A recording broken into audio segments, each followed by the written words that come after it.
So previous class में हमने देखा था कि हम एरिया ऑफ पॉलीगन को कैसे लिख सकते हैं। एरिया ऑफ पॉलीगन को कैसे लिख सकते हैं। अब देखिए इस क्लास में हम एक इम्पॉर्टेंट चीज़ को डिस्कस करेंगे कि जब भी हम एरिया ऑफ पॉलीगन लिख रहे थे तो आप देखिए कि जो टर्म ये मॉडुलस के अंदर था, it was not a determinant. ये डिटर्मिनेंट नहीं था। x1 y1 x2 y2 x3 y3 x n y और dot dot dot x n y n अगर एन साइडेड पॉलीगन है और लास्ट में फिर से रिपीट करना है हमें एक्स वन वाई वन, तो ये एक डिटर्मिनेंट नहीं है। ये एक मॉडुलस के अंदर एक टर्म्स है जिसे हम ऐसे क्रॉस प्रोडक्ट की तरह लिखते हैं, x one y two minus x two y one x two y three minus x three y two. तो ये डिटर्मिनेंट नहीं है। लेकिन आपको याद होगा कि एरिया ऑफ ट्रायंगल आपने एक पढ़ा होगा फॉर्मूला, एरिया ऑफ ट्रायंगल। उसमें जिस तरीके से अब एरिया ऑफ ट्रायंगल को इस तरीके से भी हम लिख सकते हैं। कैसे लिखेंगे? Half x one y one x two y two x three y three और फिर से हमें रिपीट करना है एक्स वन वाई वन को। तो इस तरीके से भी हम एरिया ऑफ ट्रायंगल को लिख सकते हैं और टर्म्स क्या होंगे? X one y two minus x two y one x two y three minus x three y two x three y one minus x one y three. तो इस तरीके से भी एरिया ऑफ ट्रायंगल को लिख सकते हैं। और एक तरीका है लिखने का जो डिटर्मिनेंट्स के तरीके से हम लिखते हैं, वो कैसे लिखेंगे? हाफ इंटू यहाँ पे लिखेंगे x one y one one x two y two one x three y three one, मतलब तीनों जो वर्टिसेस है और लास्ट में आपको वन वन, आपको three into three one one one देके थ्री इंटू थ्री का मैट्रिक्स बनाना है। और इसका जो वैल्यू आएगा, that is nothing but area of triangle. Area of triangle जो आपके x one y one x two y to और x three y three vertices से मिलके बना है। तो ये ऐसा क्यों लिखते हैं ये हम देखेंगे अब कि इस तरीके से हम क्यों लिखते हैं।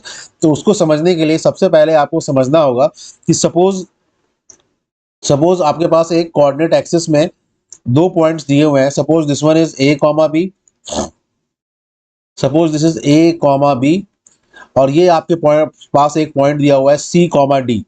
ये दो पॉइंट सपोज आपके पास दिए हुए हैं।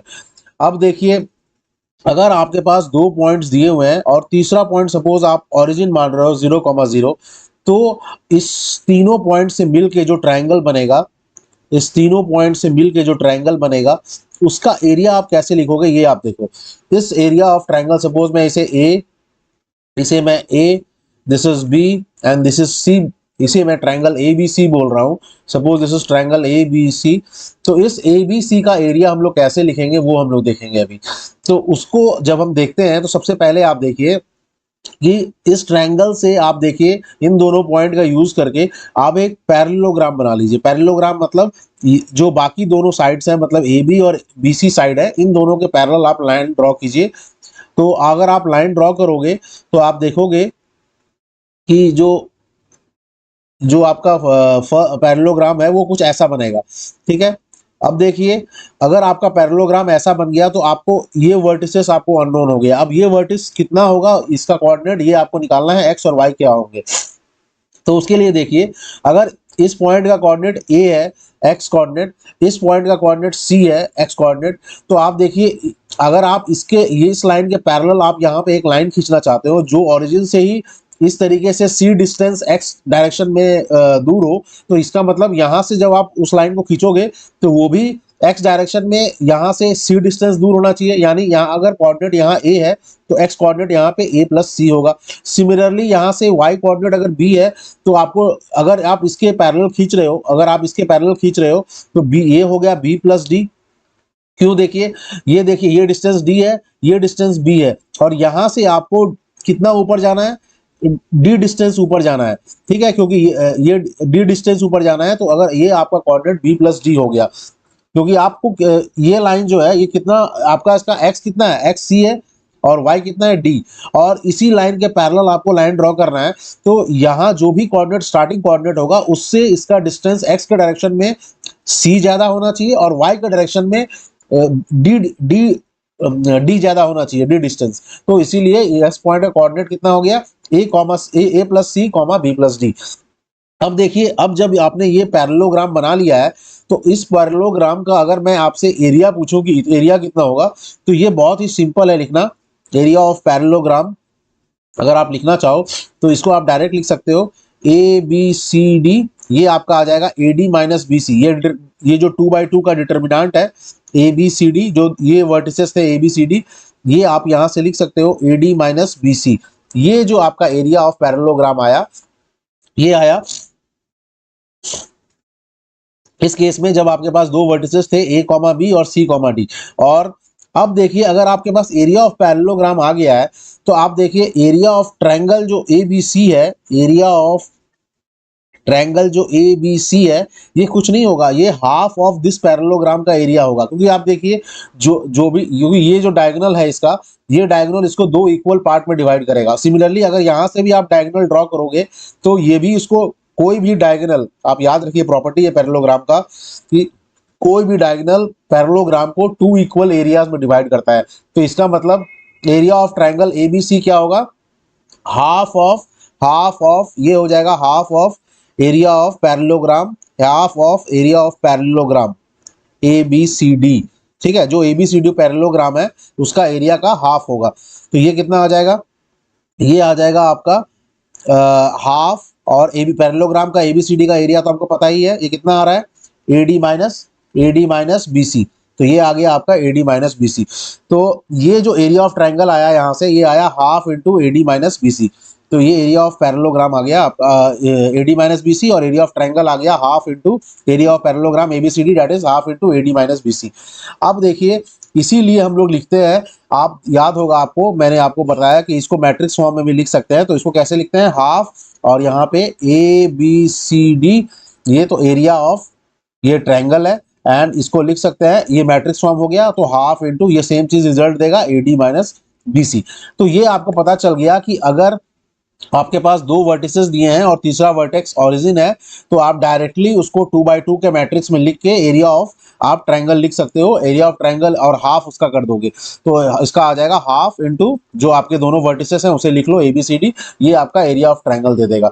सिमिलरली इसी प्रॉपर्टी का यूज करके हम लोग देखेंगे, अगर आपके पास एक ट्रायंगल दिया होता, अगर आपके पास एक ट्रायंगल दिया होता जिस ट्रायंगल के कोऑर्डिनेट्स होते हैं x1 y1, सपोज ये कोऑर्डिनेट है इसका x1 y1, ये x1 y1 है, this is x2 y2 and this is x3 y3।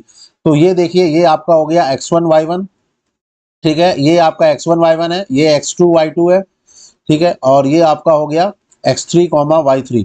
तो ये आपके तीन कोऑर्डिनेट्स दिए हुए रहते।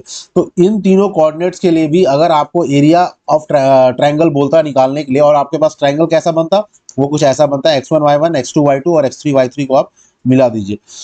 तो अगर ये A B और C ये तीनों कोऑर्डिनेट्स हैं, अब देखिए इस ट्रायंगल के लिए अगर मैं आपको एरिया निकालने बोलूं तो आप देखो इसको हम लोग थोड़ा और सिंप्लीफाई करके इस तरीके से लिख सकते हैं कि सपोज ये आपका ओरिजिन है, दिस इज 0,0 पॉइंट, और अगर आपने सपोज ओरिजिन से ये आप मिला लो, तीनों पॉइंट्स को आप लाइन ड्रॉ कर लो तीनों पॉइंट्स के लिए। अब देखो इस ओरिजिन को नेम दे दो सपोज O। तो आप देखो अगर आपको निकालना है एरिया ऑफ ट्रायंगल, क्या निकालना है, एरिया ऑफ ट्रायंगल ABC। तो एरिया ऑफ ट्रायंगल ABC निकालने के लिए आप देखो, आप इस तरीके से भी निकाल सकते हो कि सपोज मैंने एरिया, एक ट्रायंगल लिया BOA और दूसरा ट्रायंगल लिया मैंने AOC और तीसरा ट्रायंगल मैं लूंगा OBC। ये तीन ट्रायंगल हम लेंगे। अब इन तीनों के यूज से हम लोग क्या करेंगे कि एरिया ऑफ ट्रायंगल ABC लिखने की कोशिश करेंगे। तो एरिया ऑफ ट्रायंगल ABC को क्या लिखेंगे, फर्स्ट ट्रायंगल आप लो BOA, तो ये हो जाएगा एरिया ऑफ ट्रायंगल BOA, ठीक है, प्लस में आप कर दो ये वाला area, area of triangle AOC, area of triangle AOC, ठीक है। तो आपके पास टोटल एरिया क्या होगा, ये टोटल एरिया, ये जो क्वाड्रिलेटरल है पूरा, इसका पूरा एरिया आपको ये दोनों मिलके दे देगा। ये ट्रायंगल AOB और सॉरी BOA, ट्रायंगल BOA और दूसरा ट्रायंगल आपका AOC, और ये आपको मिलके दोनों दे देगा क्वाड्रिलेटरल का पूरा एरिया। उसके बाद इस क्वाड्रिलेटरल में से अगर सपोज मैं इस ट्रायंगल के एरिया को सब्सट्रैक्ट कर दूं, क्या है BOC minus area of triangle BOC, अगर BOC एरिया को मैं सब्सट्रैक्ट कर दूं तो ये आपको, ये रिमेनिंग एरिया जो है ये आपको मिल जाएगा। कितना है ये एरिया है एरिया ऑफ ट्रायंगल ABC का। तो हमें क्या करना है, एरिया ऑफ ट्रायंगल BOA लिखना है, एरिया ऑफ ट्रायंगल AOC लिखना है, एरिया ऑफ ट्रायंगल BOC लिखना है। तो इसको हम लोग लिखेंगे तब हमें एरिया ऑफ ट्रायंगल ABC निकल जाएगा। तो उसके लिए क्या करेंगे, एरिया ऑफ, आप यहाँ पे लिखिए एरिया ऑफ ट्रायंगल ABC, ये एरिया ऑफ ट्रायंगल ABC है। इसमें देखिए एरिया ऑफ ट्रायंगल ABC में एरिया ऑफ ट्रायंगल BOA अगर हम लिखना चाहें तो इसमें देखिए आप फिर से उसी फॉर्मूला का यूज कर सकते हो। अगर दो वर्टिसेस नोन है और तीसरा वर्टिसेस आपका ओरिजिन है तो इस ट्रायंगल का एरिया कितना होगा, इस ट्रायंगल का एरिया होगा आपके पास, ये देखिए फर्स्ट वाला x2, अगर और सीक्वेंस भी आपको सेम लेना है x2 y2 x1 y1। अब मतलब यहाँ x2 y2 है और ये x1 y1 है, तो आप इसको कैसे लिखोगे, आप लिखोगे इसको हाफ ऑफ x2 y2 और ये x1 y1। ठीक है, ठीक है, आपने सीक्वेंस क्या लिया है, आप इधर से जा रहे हो x2, आप इधर से मूव कर रहे हो, ठीक है, तो x2 y2 और x1 y1। उसी तरीके से ये वाले में देखो क्या लिखोगे, x1 y1 x3 y3, जो आपका AOC है उसके लिए क्या लिखोगे, प्लस में हाफ x3, हाफ ऑफ क्या लिखोगे x1 y1 और x3 y3। तो इसके लिए लिखोगे x1 y1 x3 y3। इस तरीके से हम क्यों लिख रहे हैं एरिया ऑफ ट्रायंगल को, आपको पता है, मैंने पहले ही बता दिया, एक ओरिजिन हो और दो पॉइंट दिया हो और उसका एरिया लिखना हो तो हम इस तरीके से लिख सकते हैं दोनों कोऑर्डिनेट को, कोऑर्डिनेट्स के बस हमें पॉइंट्स को लिखना पड़ता है डिटरमिनेंट के अंदर। और माइनस में क्या लिखेंगे, माइनस में एरिया ऑफ ट्रायंगल BOC, तो इस ट्रायंगल को लिखना है तो x2 y2 और x3 y3 ये लिखना पड़ेगा। तो minus half of x2 y2 और ये x3 y3, ये आपको जो देगा ये एरिया ऑफ ट्रायंगल ABC दे देगा। अब देखिए इसको अगर थोड़ा और सिंप्लीफाई कर लें तो ये आपको कुछ नहीं दे, आप यहाँ से ऐसे भी लिख सकते हो। अब इसको 3/3 का मैट्रिक्स अगर बना दें, ये कुछ नहीं 3/3 मैट्रिक्स के टर्म्स है ये, अगर आप लिखना चाहो आप इसको ऐसे भी लिख सकते हो। अगर x1 y1 x1 x2 y2 1 और x3 y3 1 अगर हम लिखना चाहें, अगर आप लिखना चाहें x3 y3 1, तो आपको दिख रहा होगा ये फर्स्ट वाले के लिए आपका क्या टर्म आएगा, देखो ये आपको दिख रहा होगा कि x2 y3 और x3 y2, ये आपको दिख रहा होगा x2 y3 और x3 y2, ये टर्म आपको दिख रहा होगा फर्स्ट वाले के लिए।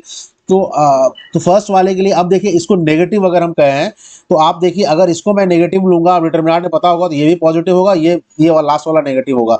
उसी तरीके से आप सेकंड टर्म देखो, तो ये क्योंकि नेगेटिव था, यहाँ पे हमने जो एरिया निकाला है वो नेगेटिव है इसमें, ये वाला टर्म x2 y3 और x3 y2 वाला, तो इसीलिए 1 ये नेगेटिव मैंने ले लिया है x2 y3 और x3 y2। ये डिटरमिनेंट का प्रॉपर्टी आपको पता होगा, माइनस प्लस माइनस, अगर मैं इसको प्लस लेता तो प्लस माइनस प्लस होता। तो उसी तरीके से अब देखो सेकंड टर्म को देखते हैं हम, x1 y3 और माइनस x3 y1। तो यहां से देखो सेकंड वाला टर्म कहाँ किससे आएगा, आप ये प्लस साइन है तो ये x1 y3 और x3 y1, ये आ गया x1 y3 और x1, क्योंकि प्लस टर्म है तो x1 y3 और x3 y1 आ गया। फिर आप थर्ड टर्म देखो माइनस है, तो माइनस है तो ये x1 y2 minus x2 y1, तो लेकिन यहाँ पे उल्टा है, क्यों उल्टा है, क्योंकि यह नेगेटिव साइन है, इसीलिए इसको आप अगर नेगेटिव साइन के साथ लिखोगे तब यहाँ पे x1, यहाँ पे आ जाएगा x1 y1 और x2 y2, ये दोनों ऑपोजिट हो जाएंगे, आपको पता भी होगा ये डिटरमिनेंट का प्रॉपर्टी होता है। तो इसीलिए आप किसी भी एरिया ऑफ ट्रायंगल ABC को लिखना चाहो तो इसीलिए आपको अगर तीनों वर्टिसेस पता है तो आप डायरेक्टली लिख सकते हो x1 y1 1 x2 y2 1 x3 y3 1, क्योंकि ये तीनों कुछ नहीं है, ये जो माइनर टर्म्स आपको दिख रहे हैं इस डिटरमिनेंट में, ये आपको ये वाला माइनर, ये वाला माइनर और उसके बाद इन दोनों से मिला के जो माइनर बनेगा, तो ये सारे टर्म्स ही आपको एरिया ऑफ ट्रायंगल ABC में दिखेंगे। और वो आता कहाँ से है, तो वो आता है एरिया ऑफ पैरेललोग्राम से। एरिया ऑफ पैरेललोग्राम जो आप बनाओगे उसका हाफ जो होगा वो ही आपका एरिया ऑफ ट्रायंगल होगा। एरिया ऑफ ट्रायंगल जो होगा वो half of the area of parallelogram होगा अगर आप पैरेललोग्राम बना रहे हो इसको। तो इसीलिए इसी से आपका वो फॉर्मूला आता है कि एरिया ऑफ ट्रायंगल ABC अगर दिया हो तीनों कोऑर्डिनेट तो आप डायरेक्टली लिख सकते हो x1 y1 1 x2 y2 1 x3 y3 1। तो इसीलिए आप ये समझ लो कि इस तरीके से हम लिखेंगे और आंसर आपको किसी भी केस में आपको सेम ही मिलेगा। तो ये आपको एरिया ऑफ ट्रायंगल कैसे निकालते हैं बाय यूजिंग डिटर्मिनेंट्स। फिर हमने एक बार स्टेयरकेस मेथड से भी देख लिया, जैसे कि हम पॉलीगन का एरिया निकालते थे वो भी हमने देख लिया। अब देखिए नेक्स्ट जो चीज हम डिस्कस करेंगे, नेक्स्ट जो हम जिस चीज डिस्कस करेंगे वो है वो हमारा होगा